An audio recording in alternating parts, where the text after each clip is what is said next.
मुझे रोटी नहीं चाहिए, दान में तुम्हारी पत्नी चाहिए। अरे दान में दोगे? एक साधु ने संत जलाराम से कहा, मुझे रोटी नहीं चाहिए, दान में तुम्हारी पत्नी चाहिए।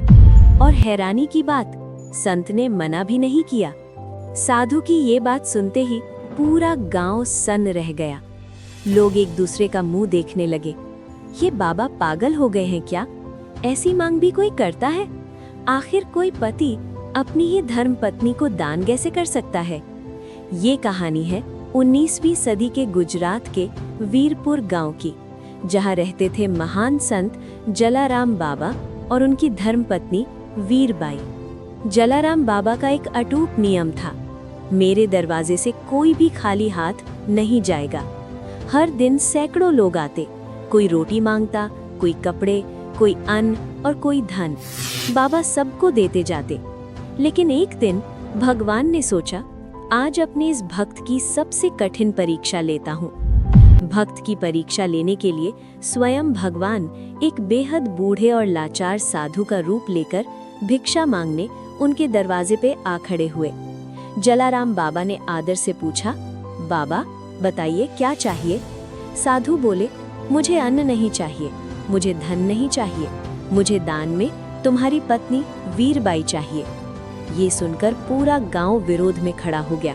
लोग कहने लगे, बाबा ये अधर्म है, ऐसा मत कीजिए। लेकिन तभी वीरबाई स्वयं आगे आईं। उन्होंने शांत स्वर में कहा, स्वामी ये शरीर तो नश्वर है, अगर किसी संत की सेवा चाहिए तो मुझे खुशी खुशी दान कर दीजिए। पत्नी के इन शब्दों ने जलाराम बाबा का हृदय हिला दिया। लेकिन धर्म और वचन की रक्षा के लिए उन्होंने भारी मन से वीरबाई को उस साधु के साथ विदा कर दिया। साधु उन्हें लेकर जंगल की ओर चल पड़े। जंगल के बीच पहुंचकर साधु ने अपनी झोली और डंडा वीरबाई को थमाया और कहा, वीरबाई ये डंडा और थैली तुम संभालो। हाँ बाबा मैं संभालूंगी। मैं अभी आता हूँ। घंटों बीत गए, सूरज ढल गया। वीरबाई ने पूरा जंगल छान मारा, लेकिन वो बूढ़ा साधु जैसे हवा में गायब हो गया था। तभी उन्हें समझ आया, वो कोई साधु नहीं था, वो स्वयं भगवान थे जो अपने भक्त की परीक्षा लेने आए थे।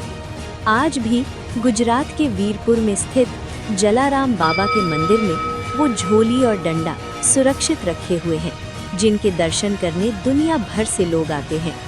अगर आपको भक्ति और विश्वास की ये कहानी पसंद आई हो तो कमेंट में ज़रूर लिखें। जय श्री राम।